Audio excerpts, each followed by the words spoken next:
नमस्कार।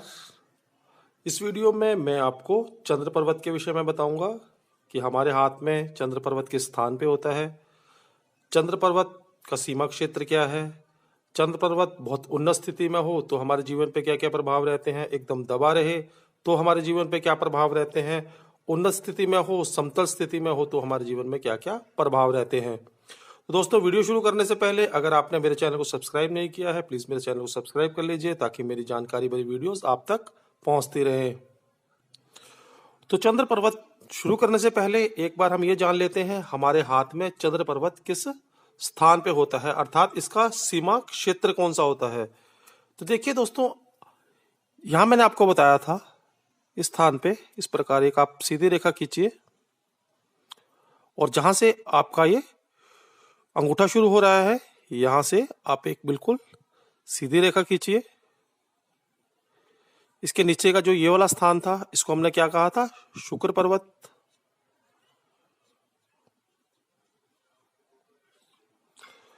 तो मंगल जो आपका पर्वत है, इसके नीचे और शुक्र पर्वत से इधर का जितना भी ये उठा हुआ स्थान है, इसको हम क्या कहते हैं, चंद्र पर्वत कहते हैं। के पश्चात मैं आपको एक बार चंद्र पर्वत की उत्तम स्थिति के विषय में बता देता हूं कि आपका जो चंद्र पर्वत है किस प्रकार का होना चाहिए। तो देखिए, जो आपका ये चंद्र पर्वत है, ये जो चंद्र पर्वत है आपका शुक्र पर्वत से लगभग बराबर या थोड़ा सा झुका हुआ होना चाहिए। अन्य जितने भी ये पर्वत हैं आपके, उनसे बराबर या लगभग समानुपात में होना चाहिए। अगर ये पर्वत बहुत उन्नत स्थिति में है, एकदम फूला हुआ है, गुब्बारे की तरह बाहर निकला हुआ है, तो हम उसको अच्छी स्थिति नहीं कहेंगे। उस पर्वत को हम क्या कहेंगे, अति उन्नत पर्वत कहेंगे। अगर वहीं ये जो पर्वत है आपका एकदम ढलवा है, अर्थात एकदम नीचे की तरफ को दबा हुआ है और आपके मंगल पर्वत से लगभग बराबर ही नजर आ रहा है या मंगल पर्वत से भी नीचा है, तो ये जो पर्वत होगा इसको हम क्या कहेंगे, ये अविकसित पर्वत है। इसके सिवाय अगर आपका जो पर्वत है वो शुक्र पर्वत और चंद्र पर्वत आपके लगभग एक बराबर है, बाकी पर्वतों के ये एकदम समतल है या थोड़ा सा अधिक उभार लिए हुए है, तो इसका मतलब ये जो पर्वत है आपका ये अच्छी स्थिति में है। हस्तरेखा विज्ञान के अंदर चंद्र को बहुत ही अधिक महत्व दिया गया है। जिस प्रकार से जो आपका ये सूर्य है ये आपके हृदय का कारक होता है, उसी प्रकार से जो आपका ये चंद्रमा है ये आपके मन का कारक होता है। अर्थात अगर आपके हाथ में सूर्य की स्थिति अच्छी है तो ऐसे जो लोग रहेंगे उनकी जो हृदय है वो बहुत ही अधिक मजबूत रहता है, मजबूत हृदय वाले ऐसे लोग होते हैं। इसके सिवाय अगर आपके हाथ में जो चंद्र है वो अच्छी स्थिति में है तो ऐसे जो लोग रहते हैं उनका जो मन है कहीं ना कहीं वो स्थिर रहता है, मजबूत रहता है। अब इसके पश्चात हम एक बार चंद्र के कारकों के विषय में जान लेते हैं कि चंद्र से हम क्या क्या देखते हैं। तो दोस्तों, जो चंद्र है उनसे हम पहला जो देखते हैं वह देखते हैं कलाएं। किसी व्यक्ति के अंदर कौन कौन सी कलाएं रहेंगी, ये हम चंद्र के द्वारा जानने का प्रयास करते हैं। इसके सिवाय किसी व्यक्ति का मन कैसा रहेगा, कोमल हृदय वाला होगा, कठोर हृदय वाला होगा, वह भी हम चंद्र से जानने का प्रयास करते हैं। इसके सिवाय किसी के मन की स्थिति के विषय में भी हम चंद्र से जानते हैं। इसके सिवाय आपकी माता के साथ आपके संबंध कैसे रहेंगे, ये भी हमें चंद्र से प्राप्त होता है। किसी व्यक्ति की जो स्मरण शक्ति है, अर्थात उसका मस्तिष्क कैसा रहेगा, उसके विषय में भी हम चंद्र के द्वारा जानते हैं। इसके सिवाय किसी व्यक्ति का स्वभाव कैसा रहेगा, अर्थात नरम स्वभाव का होगा, सख्त स्वभाव का होगा, किस प्रकार का किसी व्यक्ति का स्वभाव होगा, यह भी हम चंद्र से जानने का प्रयास करते हैं। इसके पश्चात किसी व्यक्ति के अंदर कितनी भक्ति रहेगी, किस प्रकार की कोई व्यक्ति उपासना करेगा, ये भी हम कहीं ना कहीं चंद्र से जानने का प्रयास करते हैं। इसके सिवाय कोई व्यक्ति अपने जीवन काल में कितनी यात्राएं करेगा, अर्थात विदेश जाएगा कि नहीं जाएगा, इसके विषय में भी हम चंद्र से जानने का प्रयास करते हैं। जल से संबंधित जितने भी कार्य होते हैं इसको भी हम कहीं ना कहीं चंद्र से ही जानने का प्रयास करते हैं। किसी व्यक्ति में शास्त्रों के प्रति कितना ज्ञान रहेगा, यह भी हम चंद्र से जानने का प्रयास करते हैं। इसके सिवाय किसी व्यक्ति की जो रसिकता है किस प्रकार की रहेगी, अर्थात किस प्रकार का स्वभाव रहेगा, हंसमुख स्वभाव का होगा, किस प्रकार की इसकी किसी व्यक्ति की रसिकता रहेगी, इसको भी हम जानने का चंद्र से ही प्रयास करते हैं। अब इसके पश्चात हम उन लोगों के विषय में बात कर लेते हैं जिनके हाथ में जो चंद्र पर्वत है उन्नत स्थिति में रहता है, अर्थात समतल स्थिति में रहता है। ऐसे जो व्यक्ति होते हैं उनके अंदर कौन कौन से गुण विद्यमान रहते हैं उसके विषय में मैं आपको बता देता हूं। तो दोस्तों, अगर आप देखते हैं किसी व्यक्ति के हाथ में जो चंद्र पर्वत है वो उन्नत स्थिति में है, तो ऐसे जो लोग रहते हैं उनमें पहला जो गुण रहता है वह रहता है कलाएं, अर्थात ऐसे जो लोग होते हैं उनके अंदर विभिन्न प्रकार की कलाएं रहती हैं। जो मुख्य रूप से कला रहती है वह रहती है कविताएं लिखने की, क्योंकि ऐसे जो व्यक्ति होते हैं बहुत ही सुंदर कल्पनाशील होते हैं, अर्थात उनकी जो कल्पनाएं होती हैं बहुत ही अधिक सुंदर होती हैं। ऐसे जो लोग होते हैं ऐसी कल्पनाएं करते हैं जैसी कोई अन्य व्यक्ति सोच भी नहीं सकता है। तो ऐसे जो लोग होते हैं कहीं ना कहीं बहुत सुंदर सुंदर कविताएं लिखने में, बहुत सुंदर सुंदर लेख लिखने में ऐसे जो लोग होते हैं बहुत ही अधिक माहिर होते हैं। इसके सिवाय ऐसे जो लोग होते हैं कहीं ना कहीं गायन के कार्य में, नृत्य के कार्यों में भी रुचि लेते हैं।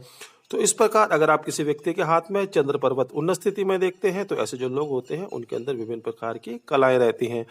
इसके पश्चात अगला जो आता है कोमलता। देखिए, चंद्र जो है कहीं ना कहीं कोमलता का भी कारक है।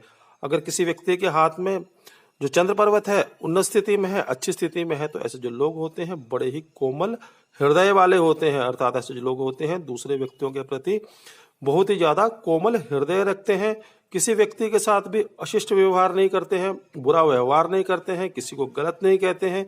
ऐसे जो लोग होते हैं दूसरों की भलाई करने में, दूसरों के साथ मिलजुल कर चलने में ही अपना भला समझते हैं। तो ऐसे जो लोग होते हैं कहीं ना कहीं कोमल स्वभाव वाले होते हैं। के पश्चात अगर आप देखते हैं किसी व्यक्ति के हाथ में चंद्र पर्वत उन्नत स्थिति में है तो ऐसे जो लोग होंगे उनमें एक गुण जो रहेगा वह रहेगा माता के साथ संबंध। देखिए, ऐसे जो लोग होते हैं जिनके हाथ में चंद्र पर्वत अच्छी स्थिति में होती है, कहीं ना कहीं इनके जो संबंध होते हैं अपनी माता के साथ बहुत अच्छे रहते हैं। ऐसे जो लोग होते हैं अपने माँ बाप का, अपनी माता का खास तौर पर बहुत ही अधिक ध्यान रखते हैं, उनकी माता की सेवा करने वाले होते हैं। सिर्फ माता की नहीं बल्कि माता से संबंधित, अर्थात मासी, बुआ और ऐसे जो उनकी माता की उम्र की लोग स्त्रियां होती हैं उनका कहीं ना कहीं ये जो लोग हैं बहुत ही अधिक सत्कार करने वाले होते हैं। ऐसे जो लोग होते हैं कहीं ना कहीं माता पिता का ऐसे लोगों को हमेशा आशीर्वाद रहता है। तो अपने जीवन काल में ऐसे जो लोग होते हैं कहीं ना कहीं सफलता भी प्राप्त करते हैं। इसके सिवाय अगर आप देखते हैं चंद्र पर्वत उन्नत स्थिति में है, अर्थात अच्छी स्थिति में है, तो ऐसे जो लोग होते हैं उनका जो मन है वो भी कहीं ना कहीं स्थिर होने वाला होता है। अर्थात कोई घटनाएं जीवन में घटित हो जाती है तो अपना जो मन है वो एकदम से अशांत नहीं हो जाता है, बहुत ज्यादा परेशान नहीं हो जाते हैं, बहुत ज्यादा चिंता ये लोग नहीं करने लग जाते हैं। इनका जो मन रहता है एकदम स्थिर रहता है, शांत रहता है। पश्चात अगर आप देखते हैं किसी व्यक्ति के हाथ में जो चंद्र पर्वत है उन्नत स्थिति में है, ऐसे जो लोग होंगे उनके अंदर एक और गुण जो रहता है वह रहता है मजबूत स्मरण शक्ति। अर्थात ऐसे जो लोग होते हैं जो मस्तिष्क होता है वह भी कहीं ना कहीं बहुत मजबूत होता है। ऐसे जो लोग होते हैं चीजों को बहुत लंबे समय तक याद रख सकते हैं, अर्थात ऐसे जो लोग होते हैं उनकी स्मरण शक्ति जो होती है बहुत ही अधिक अच्छी होती है। इसके सिवाय अगर आप देखते हैं किसी व्यक्ति के हाथ में जो चंद्र पर्वत है वो अच्छी स्थिति में है, अर्थात उन्नत स्थिति में है, ऐसे जो लोग होते हैं उनका स्वभाव भी बहुत अधिक अच्छा होता है। दूसरे लोगों के साथ भी ऐसे जो लोग हैं मिलजुल के रहना पसंद करते हैं। ऐसे जो लोग होते हैं दूसरे लोगों के साथ मधुर संबंध बना के रखते हैं। ऐसे जो लोग होते हैं मीठे व्यवहार वाले होते हैं, सेवा का भाव ऐसे लोगों के अंदर सदैव बना रहता है। ऐसे जो लोग होते हैं कहीं ना कहीं दूसरे व्यक्तियों की सेवा में इनको आनंद प्राप्त होता है। तो अगर आप देखते हैं किसी व्यक्ति के हाथ में चंद्र पर्वत है, अच्छी स्थिति में है, तो ऐसे जो लोग हैं उनके अंदर कहीं ना कहीं अच्छा स्वभाव भी होगा ही होगा। इसके सिवाय ऐसे जो लोग होते हैं विभिन्न प्रकार की उपासनाएं करते हैं। उपासना किस परमात्मा की करते हैं? किसी भी परमात्मा की, लेकिन कहीं ना कहीं ऐसे जो लोग होते हैं ये भगवान का नाम लेने में इनकी विशेष रुचि रहती है। किसी न किसी एक परमात्मा की, अर्थात किसी न किसी एक भगवान की ये लोग उपासना भी करना पसंद करते हैं। इसके पश्चात अगला जो गुण आता है वह आता है यात्राएं। देखिए, अगर किसी व्यक्ति के हाथ में चंद्र पर्वत अच्छी स्थिति में है तो ऐसे जो लोग हैं अपने जीवन काल में बहुत यात्राएं भी करते हैं, अर्थात ऐसे जो लोग होते हैं कहीं ना कहीं विदेशों में भी जाते हैं। ऐसे जो लोग होते हैं कहीं ना कहीं धार्मिक यात्राओं पे भी जाते हैं, क्योंकि जो चंद्र है ये सबसे तेज चलने वाला ग्रह है। तो अगर किसी व्यक्ति के हाथ में चंद्र पर्वत अच्छा है और इसके ऊपर कुछ शुभ निशान भी है, तो ऐसे जो लोग होते हैं कहीं ना कहीं यात्राएं करना भी ऐसे लोगों को बहुत अच्छा लगता है। ऐसे लोग होते हैं कई प्रकार की यात्राओं के लिए भी जाते हैं। इसके पश्चात अगला जो गुण आता है वह आता है जल। देखिए, अगर किसी व्यक्ति के हाथ में चंद्र पर्वत की स्थिति अच्छी है तो ऐसे जो लोग होते हैं जल को व्यर्थ नहीं करते हैं, अर्थात ऐसे जो लोग होते हैं जल को हमेशा बचा कर रखने का प्रयास करते हैं। दूसरे व्यक्तियों से भी ये लोग कहेंगे कि आप जल को बर्बाद मत कीजिए, जल जीवन है। यह इनकी विशेष गुण होता है। अगर किसी व्यक्ति के हाथ में चंद्र की स्थिति अच्छी है तो ऐसे जो लोग होंगे जल को कभी भी बर्बाद नहीं करेंगे। इसके सिवाय ऐसे जो लोग होंगे जल से संबंधित कार्य करने में भी इनकी विशेष रुचि रहती है। के पश्चात अगर आप देखते हैं किसी व्यक्ति के हाथ में चंद्र पर्वत उन्नत स्थिति में है तो ऐसे जो लोग होते हैं उनके अंदर कहीं ना कहीं शास्त्रों के प्रति ज्ञान भी रहता है। सिर्फ ज्ञान नहीं, ऐसे लोग होते हैं कहीं ना कहीं वो किसी एक शास्त्र में रुचि लेते हैं और उस शास्त्र के अंदर प्रावीण भी होते हैं। अर्थात ऐसे जो लोग होंगे किसी न किसी एक शास्त्र में पूर्ण रूप से प्रावीण होते हैं, अर्थात उस शास्त्र के बारे में इनको संपूर्ण ज्ञान रहता है। ऐसे जो लोग होते हैं अगर ये ज्योतिष का कार्य करते हैं या अन्य किसी शास्त्र का कार्य करते हैं तो किसी भी कार्य को इतने सुंदर तरीके से प्रस्तुत करते हैं कि सामने वाला जो व्यक्ति होता है वो कहीं ना कहीं इनसे बहुत ही अधिक प्रभावित हो जाता है। जैसा कि मैंने आपको बताया, जो चंद्र होता है विभिन्न प्रकार की कलाओं के कारक होता है, तो कहीं ना कहीं ऐसे जो व्यक्ति होते हैं शास्त्र को इस प्रकार से इतने कलात्मक रूप से दूसरे व्यक्तियों को बताते हैं कि जो दूसरे व्यक्ति होते हैं कहीं ना कहीं इनके आगे नतमस्तक हो जाते हैं। अर्थात ऐसे जो लोग होते हैं कहीं ना कहीं इनसे पूर्ण रूप से प्रभावित हो जाते हैं। तो इस प्रकार अगर आप देखते हैं किसी व्यक्ति के हाथ में चंद्र पर्वत उन्नत स्थिति है तो ऐसे जो लोग होंगे उनके अंदर कहीं ना कहीं शास्त्रों का भी संपूर्ण ज्ञान रहता है। इसके सिवाय ऐसे जो लोग होते हैं उनके अंदर रसिकता रहती है, अर्थात हंसमुख स्वभाव वाले होते हैं। जिस व्यक्ति के साथ भी बात करते हैं थोड़ा मुस्कुराते हुए करना पसंद करते हैं। तो इस प्रकार अगर आप देखते हैं किसी व्यक्ति के हाथ में चंद्र पर्वत उन्नत स्थिति में हो तो ये सभी के सभी गुण उस व्यक्ति के अंदर विद्यमान होंगे। सभी के सभी गुण हो सकते हैं, नहीं ऐसा नहीं होगा, कुछ 4, 5 या 6 गुण ऐसे व्यक्तियों के अंदर रहते हैं। के पश्चात दोस्तों अगर आप देखते हैं किसी व्यक्ति के हाथ में जो चंद्र पर्वत है एकदम उन्नत स्थिति में है, अर्थात एकदम गुब्बारे की तरफ फैला हुआ है या एकदम ढलवी स्थिति में है, अर्थात बिल्कुल एकदम नीचे की तरफ दबा हुआ है, तो ऐसे जो व्यक्ति होंगे उनके अंदर पहला जो अवगुण आ जाएगा वह आ जाएगा कलाओं का अभाव। तो दोस्तों ऐसे जो व्यक्ति होते हैं कहीं ना कहीं इनके अंदर कलाओं का अभाव आ जाता है, अर्थात ऐसे जो व्यक्ति होंगे इनकी कलाओं में रुचि नहीं होती है। ऐसे जो व्यक्ति होते हैं ना तो गायन के कार्यों में, ना नृत्य के कार्यों में, ना लेखन के कार्यों में, किसी प्रकार के जो कलाएं हैं उनके अंदर इनकी रुचि नहीं रहती है।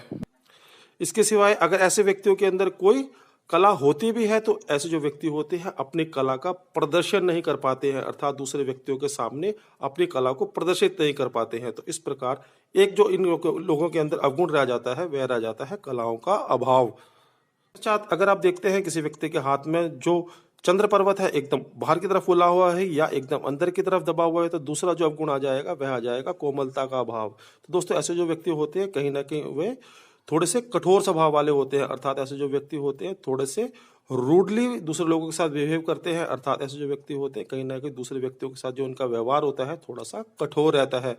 इसके सिवाय अगर आप देखते हैं किसी व्यक्ति के हाथ में जो चंद्र पर्वत है बहुत उन्नत स्थिति में है या एकदम दबा हुआ है, ऐसे जो व्यक्ति होंगे वो कहीं ना कहीं अपनी माता का भी अपमान कर देते हैं, अर्थात अपनी माता के साथ भी उनके जो संबंध हैं वो मधुर नहीं रहते हैं।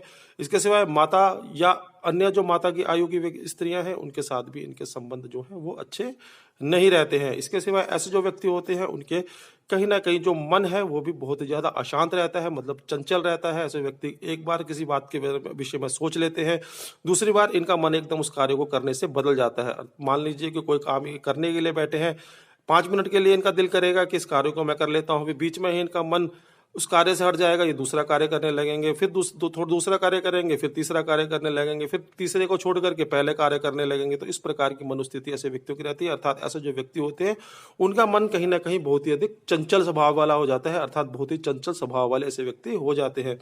इसके सिवाय अगर आप देखते हैं किसी व्यक्ति के हाथ में जो चंद्र पर्वत है बहुत उन्नत स्थिति में है या एकदम दबा हुआ है, तो कहीं ना कहीं ऐसे जो व्यक्ति होते हैं उनकी स्मरण शक्ति भी कम हो जाती है, अर्थात याददाश्त करने की क्षमता भी ऐसे व्यक्तियों के अंदर कम रहती है, चीज़ों को याद भी ऐसे लोग कम कर पाते हैं। इसके पश्चात अगर आप देखते हैं किसी व्यक्ति के हाथ में जो चंद्र पर्वत है वो एकदम नीचे दबा हुआ है या एकदम गुब्बारे की तरह बाहर खुला हुआ है, ऐसे जो व्यक्ति होंगे उनके अंदर एक जो अवगुण आ जाएगा वह आ जाएगा कठोर स्वभाव, अर्थात ऐसे जो व्यक्ति होते हैं उनका जो स्वभाव है बहुत ही अधिक कठोर हो जाता है। ऐसे जो व्यक्ति होते हैं चिड़चिड़े स्वभाव वाले हो जाते हैं, अर्थात ऐसे जो व्यक्ति है हर समय आपको थोड़े से गुस्से में नजर आएंगे। तो इस प्रकार का एक अवगुण भी ऐसे व्यक्तियों के अंदर आ जाता है। इसके पश्चात अगर आप देखते हैं किसी व्यक्ति के हाथ में चंद्र पर्वत बहुत उन्नत स्थिति में है या एकदम नीचे की तरफ दबा हुआ है, तो ऐसे जो व्यक्ति होंगे कहीं ना कहीं इनकी भक्ति में भी कमी आ जाती है, अर्थात ऐसे जो व्यक्ति होते हैं भक्ति नहीं कर पाते हैं। क्यों नहीं कर पाते हैं? देखिए, मैंने आपको जैसे कि बताया जो चंद्र है वो मन के कारक हैं, और ऐसे जो व्यक्ति होते हैं इनका जो मन है बारी बार भटकता रहता है, अर्थात अगर ये भगवान के सामने बैठ करके भगवान का सिमरण करने का भी प्रयास करते हैं तो इनका जो मन है वो कहीं ना कहीं भटकता रहता है, जिसके कारण से ऐसे जो व्यक्ति होते हैं इनका मन भक्ति में भी नहीं लग पाता है। तो इस प्रकार का एक अवगुण भी इन व्यक्तियों के अंदर आ जाता है। ऐसे व्यक्तियों के अंदर यात्राओं के प्रति रुचि नहीं होती है, अर्थात कहीं ज़्यादा यात्राओं पर जाना ऐसे लोग पसंद नहीं करते हैं, तो एक अवगुण ये भी आ जाता है। इसके सिवाय ऐसे जो व्यक्ति होते हैं जल को इतना बर्बाद करते हैं, अर्थात ऐसे व्यक्तियों के घर में आप देखेंगे हर समय पानी बहता ही रहता है, अर्थात ऐसे व्यक्तियों के अंदर जल को संरक्षण करने की जो एक आदत होती है वो नहीं होती है। ऐसे जो लोग होते हैं जल को बहुत ही अधिक व्यर्थ में गंवाते हैं। अगर आप देखते हैं किसी व्यक्ति के हाथ में जो चंद्र पर्वत है बहुत उन्नत स्थिति में है या एकदम दबा हुआ है, तो ऐसे व्यक्तियों के अंदर शास्त्र विद्या का भी अभाव रहता है, अर्थात ऐसे जो व्यक्ति होंगे शास्त्रों में रुचि नहीं लेते हैं, दूसरे शास्त्रों का अपमान भी करते हैं। तो इस प्रकार का अवगुण भी ऐसे व्यक्तियों के अंदर रहता है। इसके सिवाय ऐसे जो व्यक्ति होंगे थोड़े से चिड़ैल स्वभाव वाले होते हैं, हर समय चिड़चिड़ के दूसरे व्यक्तियों के साथ बात करते हैं। तो इस प्रकार बहुत सारे अवगुण ऐसे व्यक्तियों के अंदर आ जाते हैं जिन लोगों के हाथ में जो चंद्र पर्वत है बहुत उन्नत स्थिति में होते हैं या एकदम दबी हुई स्थिति में होते हैं। दोस्तों, इस वीडियो में मैंने आपको प्रयत्न किया कि मैं बता पाऊं कि हमारे हाथ के अंदर चंद्र पर्वत के स्थान के ऊपर होता है, चंद्र पर्वत के हमारे जीवन के ऊपर क्या क्या प्रभाव रहते हैं, चंद्र पर्वत बहुत उन्नत स्थिति में हो तो हमारे जीवन पे क्या प्रभाव रहते हैं, चंद्र पर्वत बहुत ढल स्थिति में हो अर्थात बहुत दबी हुई स्थिति में हो तो हमारे जीवन पे क्या प्रभाव रहते हैं, समतल हो सुंदर हो तो हमारे जीवन के ऊपर क्या क्या प्रभाव रहते हैं। अगली वीडियो में मैं आपको चंद्र पर्वत पर शुभ और अशुभ निशानों के विषय में बताऊंगा कि चंद्र पर्वत के ऊपर शुभ और अशुभ निशान कौन कौन से होते हैं, हमारे जीवन के ऊपर किस प्रकार का प्रभाव डालते हैं। अभी इस वीडियो को हम यहीं पे विश्राम दे देते हैं। इस वीडियो को देखने के लिए आपका बहुत बहुत धन्यवाद।